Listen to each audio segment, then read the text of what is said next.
The massive ships appeared in Earth's sky without warning. They hung above the clouds like dark mountains, blocking out the sun. People stopped in the streets and stared upward. Some took pictures. Others ran. Most just stood frozen, unable to believe what they were seeing. Inside the lead ship, Fleet Commander Thexal looked at the blue planet below. His six eyes studied the data flowing across his screens. He had conquered 50 worlds before this one. This would be easy. The humans were primitive. They barely had space travel. Their weapons were simple. This invasion would take only days. Begin the bombardment, Thexal ordered. His voice was calm. He felt no fear. Why would he? These creatures were nothing compared to the Vraxian Empire. The ships opened fire. Beams of pure energy shot down from space. New York disappeared in a flash of light. Moscow burned.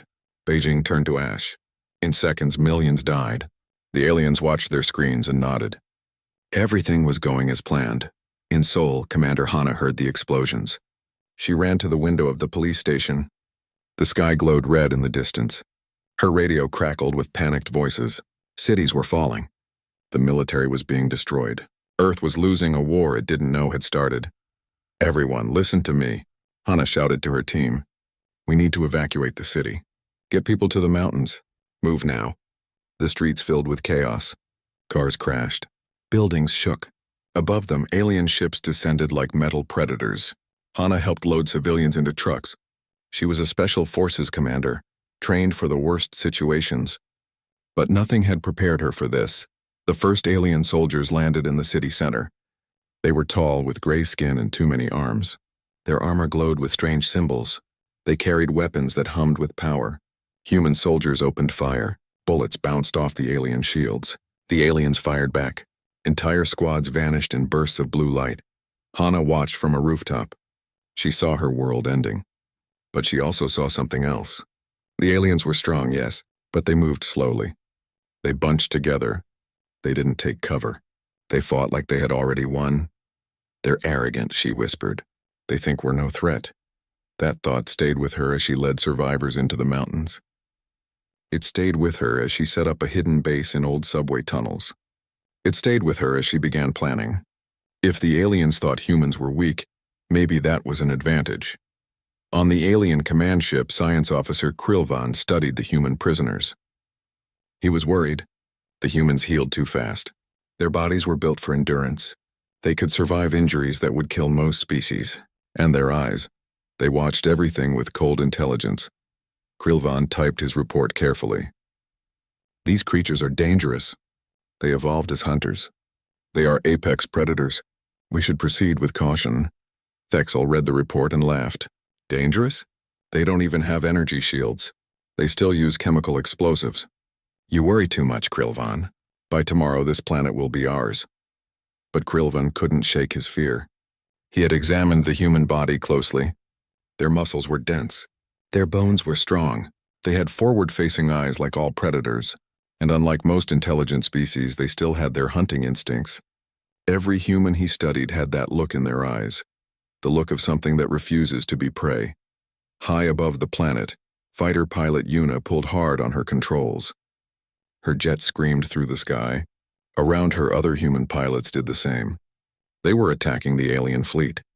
It was suicide. Everyone knew it. But they had to try. This is Red Leader, Yuna said into her radio. All units weapons free. Show them what humans can do. They fired missiles. They shot cannons. The weapons exploded harmlessly against alien shields. One by one, the human jets exploded. Yuna watched her friends die. Then her own jet shook. Alarm screamed. Fire filled her cockpit. She ejected just as her jet exploded. The wind tore at her as she fell. Below, she saw an alien scout ship hovering. It was small, separated from the others. Yuna pulled her pistol as she fell toward it. The aliens inside never saw her coming.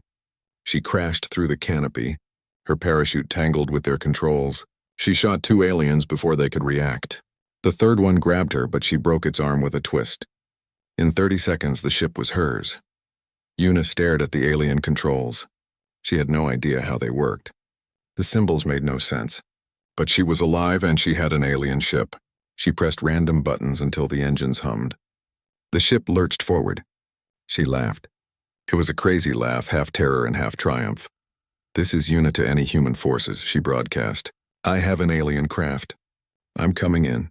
Don't shoot me." In his laboratory, Dr. Minho heard the news about the captured ship. He had been a university professor before the invasion. He taught biology. He studied life. Now he studied death. His family was gone, killed in the first bombardment. All he had left was his work. "Bring me everything from that ship," he told Hana over the radio. "Every piece of technology. Every weapon. I want to know how these things work." Hana understood. If they could learn alien technology, they might have a chance. It was a small chance, but it was better than nothing. That night in her hidden base, Hana gathered the survivors. There were soldiers, scientists, engineers, and ordinary people who refused to give up. They looked at her with desperate eyes. "We can't beat them in open war," Hana said. "They're too strong. But we don't need to fight fair. We know this planet. We know how to hide, how to strike and disappear. Our ancestors survived ice ages and plagues and wars. We survived because we never gave up. We won't start now." Someone asked, "What chance do we have?" Hana looked at the alien ship sitting in their cave.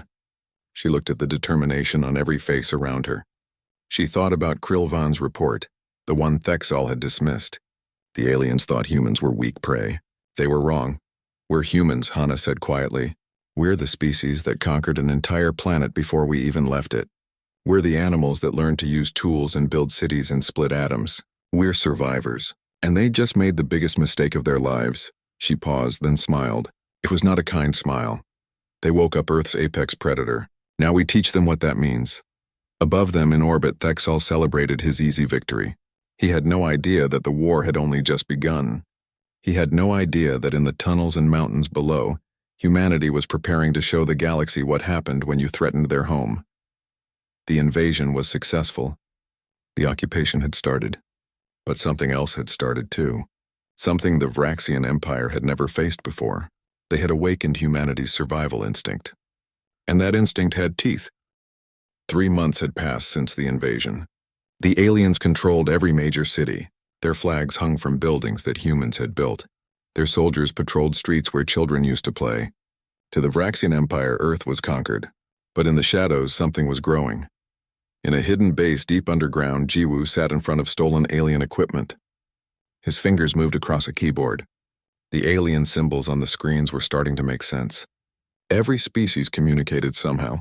Every language had patterns, and Jiwoo was very good at finding patterns. "I'm in," he said quietly. Around him, other resistance members stopped working and stared. Hana walked over. "You broke into their network?" "Their security is strong," Jiwoo said. "But it's designed to stop other aliens, not us. They never expected humans to understand their systems this fast." He smiled. "I can see their troop movements, their supply routes, everything." Hana leaned forward. "Can you change their data?" Jiwoo's smile grew wider. "I can make them see whatever we want." That night, an alien patrol received orders to investigate a human hideout. The coordinates led them to an abandoned factory. They entered carefully, weapons ready. The doors closed behind them. Then the floor exploded. The blast killed 20 aliens instantly. The others ran, only to find more explosives waiting. None survived. In the command ship, Thexal stared at the report. "How did this happen?" "The humans are using guerrilla tactics," Captain Vexthor explained. "They hide among the population. They strike and disappear. We can't find them." "Then find them," Thexal shouted. "Send more troops. Search every building." But more troops meant more targets. In Seoul, Sergeant Doyen waited in the subway tunnels. He had been a combat engineer before the invasion. Now he was a hunter, and he was very patient. He heard the alien convoy approaching above. Heavy footsteps. Mechanical sounds. Doyen pressed a button on his device. The street exploded. Alien vehicles flipped and burned. Those that survived the blast drove straight into the next trap. And the next. And the next. "Humans don't fight fair," Doyen muttered to himself. And thank God for that. In his laboratory, Dr. Minho made a discovery. He studied the alien bodies that the Resistance had recovered. Their biology was fascinating. And very vulnerable. The Vraxians had evolved on a clean world. Their immune systems had never faced Earth's bacteria. Minho worked for 3 weeks without sleeping. He modified common Earth bacteria. He made it stronger, faster, deadly. When he finished, he held up a small vial of liquid. It looked harmless. It wasn't.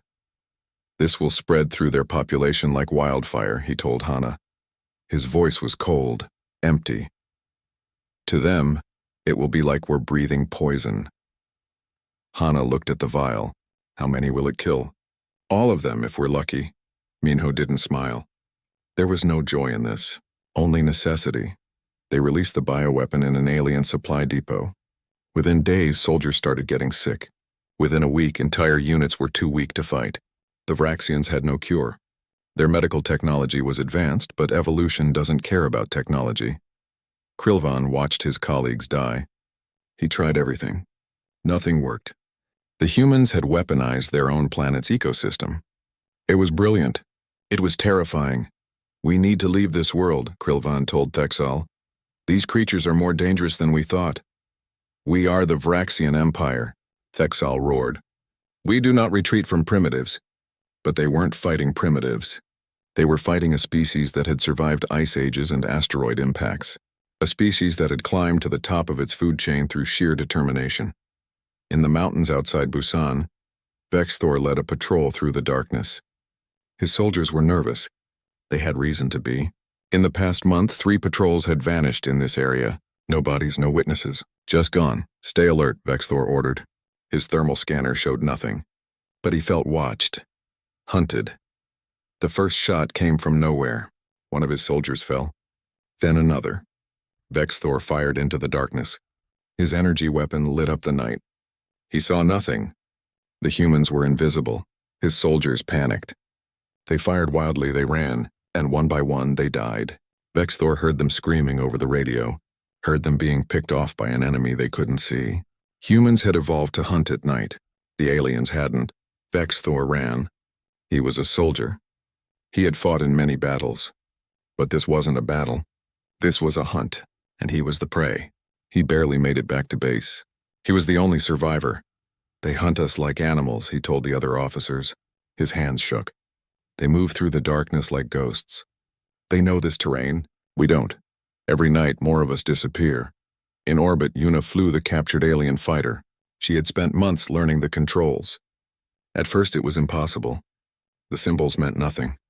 The physics were wrong, but humans are good at adapting. And Yuna was stubborn. Now she led a squadron of pilots in stolen ships. They struck fast and hard. They hit supply vessels. They destroyed communication satellites. They used the aliens' own technology against them. This is Wild Card Squadron, Yuna said over the radio. Target the cargo ship. Hit them where it hurts. The human fighters dove at the massive alien vessel. The aliens tried to respond, but the humans were too fast, too unpredictable. They flew in ways that made no sense. They took risks that no sane pilot would take. And it worked. The cargo ship exploded. Supplies that would have fed thousands of alien soldiers burned in space. Yuna pulled up laughing. That's for New York, you bastards. On the command ship, Thexal watched the reports pile up.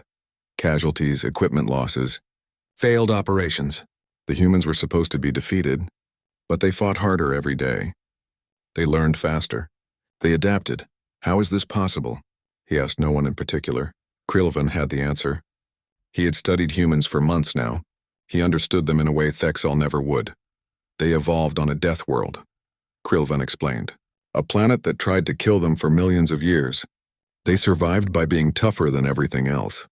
By never giving up. By turning every disadvantage into a weapon. He pulled up images of Earth's history. Ice ages, supervolcanoes, asteroid impacts, mass extinctions. And through it all, the ancestors of humans had survived. They are persistence hunters, Krilvan continued. They chase prey until it collapses from exhaustion. They don't give up. They don't surrender. And we invaded their home. Thexal stared at the images. For the first time, he felt something he hadn't felt in 50 conquests. Fear. In her underground base, Hana looked at the maps. Red pins showed alien positions. Blue pins showed human strikes. There were many more blue pins now. All across the planet, humanity was fighting back. Learning. Growing stronger. They made a mistake, she said to her team. They thought we'd break. But humans don't break. We bend, we adapt, we survive. And then we hit back twice as hard. The war was far from over, but it was no longer one-sided. The prey had become the predator, and the galaxy was about to learn a very important lesson about humanity. Never corner a human, because that's when they're most dangerous. 6 months into the invasion, the Vraxian Empire was losing. They didn't admit it publicly. Their propaganda still claimed victory, but the numbers didn't lie. Half their ground forces were dead or sick. Supply lines were constantly attacked. Soldiers refused to patrol at night. The conquest of Earth was failing. Deep in the mountains, Dr. Minho had built something incredible. The cave had been empty before. Now it was a factory. Machines hummed. Workers assembled weapons. Everything was made from stolen alien technology and human ingenuity. "We've done it," Minho said, holding up a rifle. It looked human but glowed with alien energy, armor-piercing rounds using their own alloys. "Power cells adapted to our weapons. We can finally hurt them." Hana took the weapon. It felt good in her hands, heavy, real. "How many can you make?" "Thousands per week. We're using their supply depots to fuel our production." "It's perfect," Minho smiled, but it was a cold smile. "We're making them pay for their own destruction." The weapons spread across the resistance. Suddenly, human fighters could punch through alien armor. Their shields meant nothing. The aliens had given humanity the tools to defeat them, and humans were excellent at using tools. Hana planned the largest operation yet. She called it Operation Tsunami. 40 targets, all hit at the same time. Every major alien installation in Asia would be attacked simultaneously. "Timing is everything," she told her commanders over encrypted radio. "When they respond to one attack, we hit them somewhere else. Keep them off balance. Keep them scared." The night of the operation, the sky lit up with explosions. In Tokyo, resistance fighters stormed an alien command center. In Beijing, power plants exploded. In Seoul, Doyen's team destroyed an entire vehicle depot. Across the continent, humanity struck back with coordinated fury. The aliens tried to respond, but their communications were jammed. Jiwoo had infected their network with a virus. Every order was scrambled. Every report was false. The Vraxian military descended into chaos. "We're blind," an alien officer shouted. "The humans control our systems." Jiwoo sat in his hidden bunker, fingers flying across keyboards. He was inside their network now. He could see everything. More importantly, he could change everything. He rerouted supplies to wrong locations. He sent troops to empty coordinates. He turned the aliens' greatest strength, their technology, into their greatest weakness. The bioweapon continued to spread. Minho had improved it. Now it mutated faster than the aliens could study it. Their hospitals overflowed with the dying. Krilvan worked without rest, trying to find a cure. But how do you cure evolution? "This disease is designed to kill us," Krilvan told the medical staff. His voice shook with exhaustion and fear. "The humans weaponized bacteria that have existed on their world for billions of years. We have no natural immunity. We never had a chance." One of the doctors asked, "How can they be so cruel?" Krilvan laughed bitterly. "We invaded their home. We killed billions of them. And you ask why they're cruel? We're not fighting soldiers. We're fighting survivors. And survivors do whatever it takes." In space, Yuna led a massive strike against an orbital weapons platform. 20 human fighters in stolen alien ships. They moved like a swarm of angry insects. Unpredictable, aggressive, the aliens couldn't track them all. "Break formation," Yuna ordered. "Go wild, make them dizzy." The human pilots scattered. They flew through debris fields. They used asteroids as cover. They did things that alien pilots would never attempt, because alien pilots valued their lives more than victory.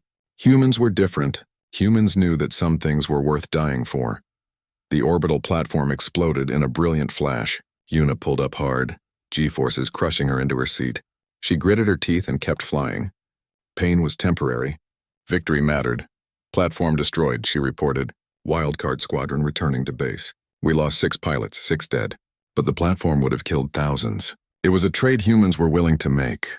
The aliens didn't understand that calculation. They fought for conquest. Humans fought for survival.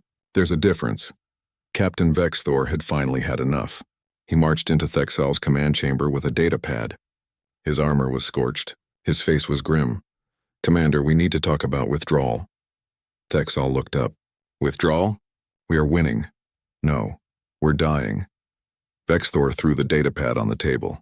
50% casualties in ground forces. 70% infection rate from the bioweapon. Supply lines cut. Communications compromised. Commander, these humans are not primitives. They're apex predators. We invaded their territory and they're systematically destroying us. Thexal stood. I have conquered 50 worlds. None of them were death worlds. Vexthor shouted. None of them had species like this. Commander, humans evolved in a war zone. Their entire planet tried to kill them for millions of years. They survived ice ages. They survived asteroid impacts. They survived diseases and predators and each other. We can't break them because breaking is not in their nature. Thexal was quiet for a long moment. Then he said, send for reinforcements. The reserve fleet. That's 300 ships, Commander. That's a quarter of our entire military. Then it should be enough. But Thexal's voice lacked conviction. For the first time in his career, he wasn't sure. Doyen heard about the incoming fleet through Jiwoo's network access. More ships meant more enemies. But it also meant opportunity. He gathered his demolition teams. We're going to make them a welcome party, Doyen said, grinning. Something explosive. They spent weeks preparing. Every landing zone was trapped. Every approach vector was mined.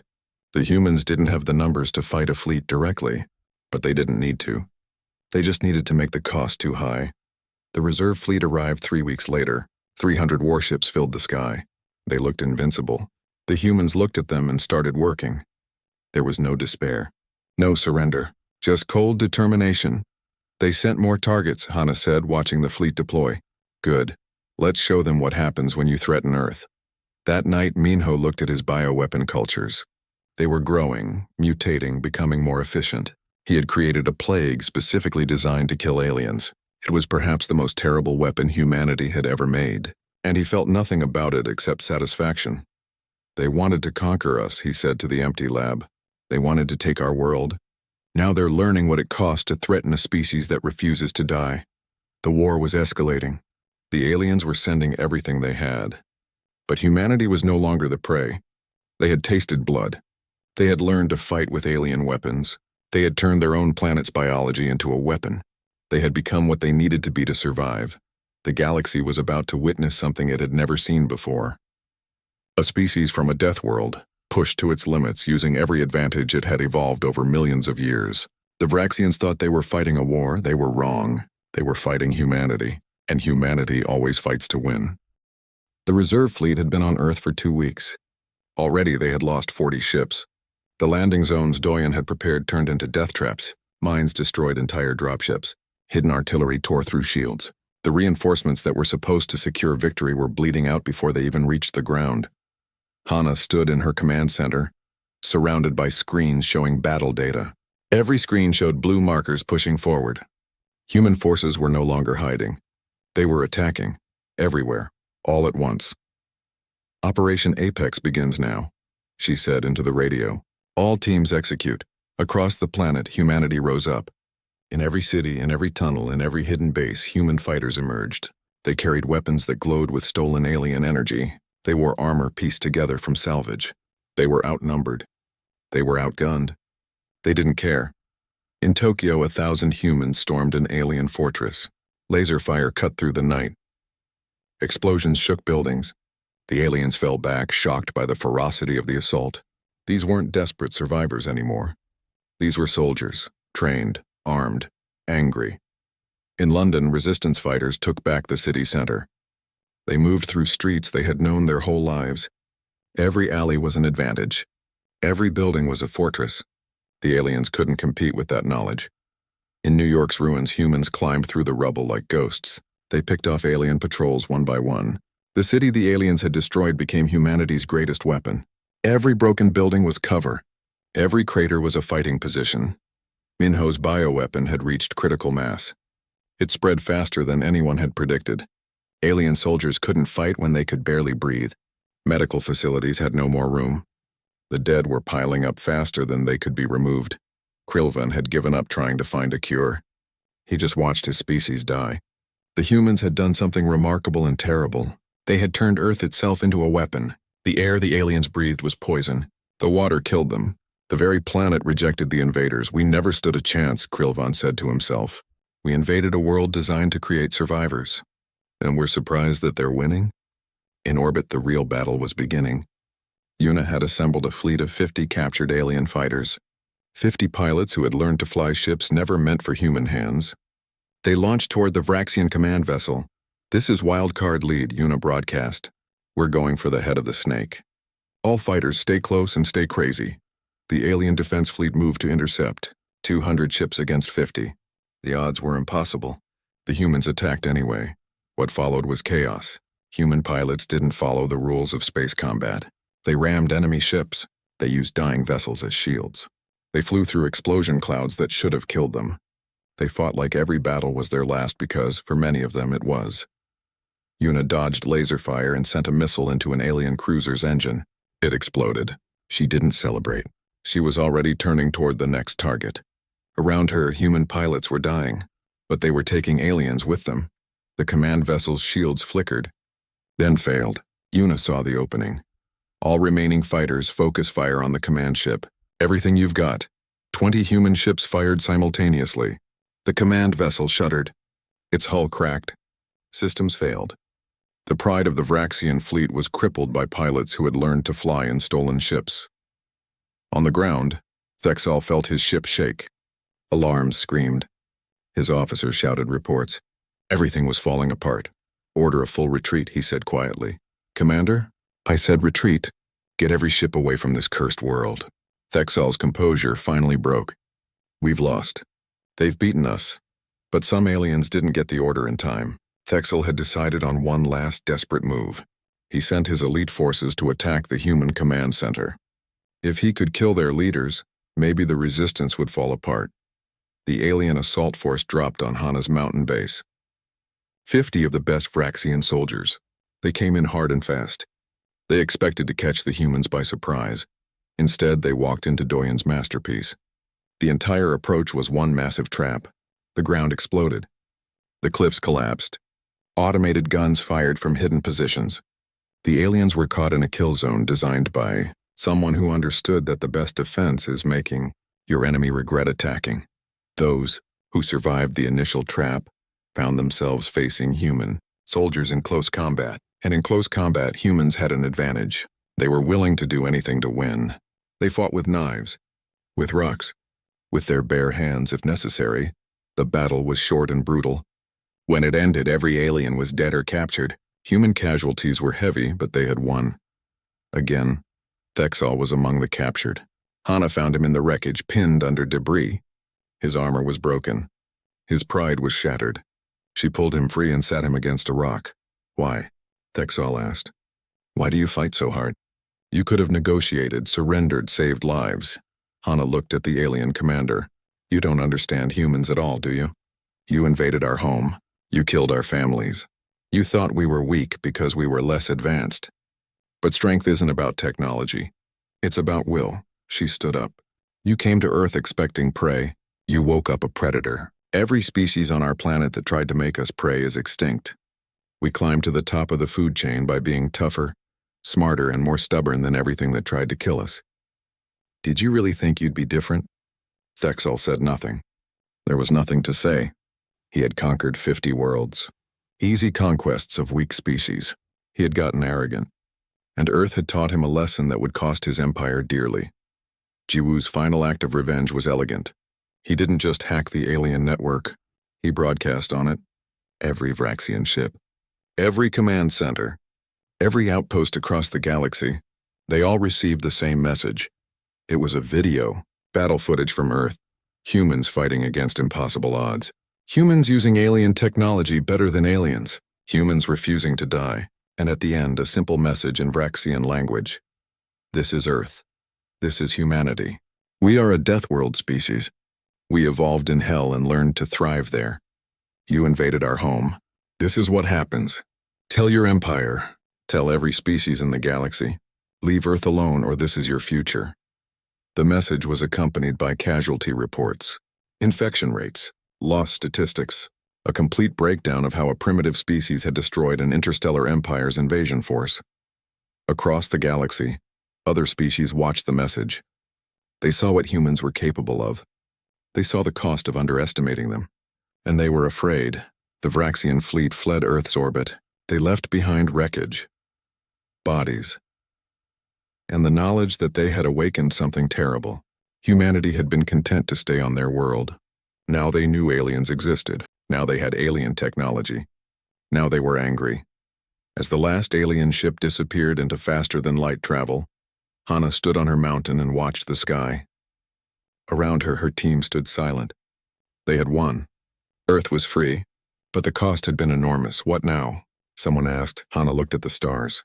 Somewhere out there was the empire that had attacked them. Somewhere out there were other species, other threats. Earth had been isolated before. That was over. Now, she said, we rebuild. We learn everything we can from their technology, and we make sure nobody ever attacks Earth again. The war was over, but humanity's journey was just beginning. They had proven they could survive. Now they would prove they could thrive, and the galaxy would never be the same. 1 year after the invasion ended, Earth was a different world. Cities were still ruins in many places. Mass graves held billions of dead. But among the wreckage, something new was growing. Something that had never existed before. Hope. Hana walked through the rebuilt command center in Seoul. It looked different now. Half the equipment was human-made. The other half was alien technology, adapted and improved. Screens showed data from satellites humans had built using stolen designs. Ships patrolled Earth's orbit, protecting against future attacks. She stopped at a window and looked out at the city. Construction crews worked day and night. But they weren't just rebuilding what was lost.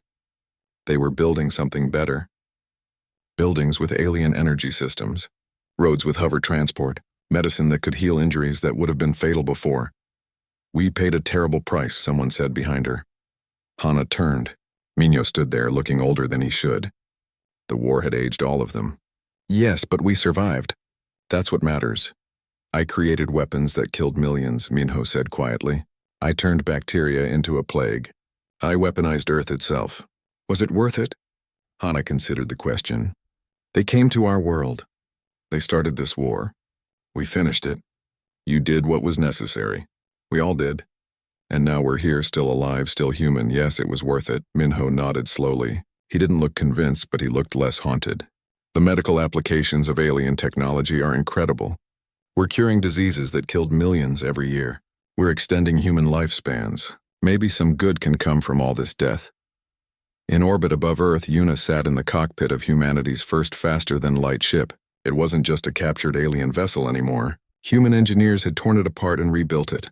They had improved the design, made it faster, more efficient, more deadly. This is Explorer 1, she said into the radio, preparing for first test flight. All systems green. The ship hummed with power. Yuna felt it in her bones. This was the moment everything changed. Humanity was leaving the solar system, not as refugees, not as victims, as explorers, as equals to any species in the galaxy. Explorer 1, you are cleared for jump, ground control said. Good luck. Yuna engaged the drive. Space twisted, stars stretched, and suddenly Earth was gone. She was traveling faster than light, crossing distances that would have taken lifetimes just a year ago. She was doing what humans had dreamed about for centuries. She was going to the stars. The test flight lasted only hours, but it covered light years. When Yuna returned, she had data on star systems humans had only seen through telescopes. She had proven that humanity could now travel the galaxy. We're not trapped on Earth anymore, she told the assembled leaders. We can go anywhere. Do anything. The galaxy is open to us. 6 months later, Hana stood before the Galactic Council. It was a gathering of alien species from across the galaxy. Hundreds of civilizations, each with their own history and culture. They had invited humanity to explain Earth's actions during the war. The council chamber was enormous. Hana felt small standing there. But she didn't let it show. She had faced worse than judgmental aliens. The Vraxian Empire invaded our world without provocation. Hana began. They killed billions of us. They thought we were primitive and weak. They were wrong.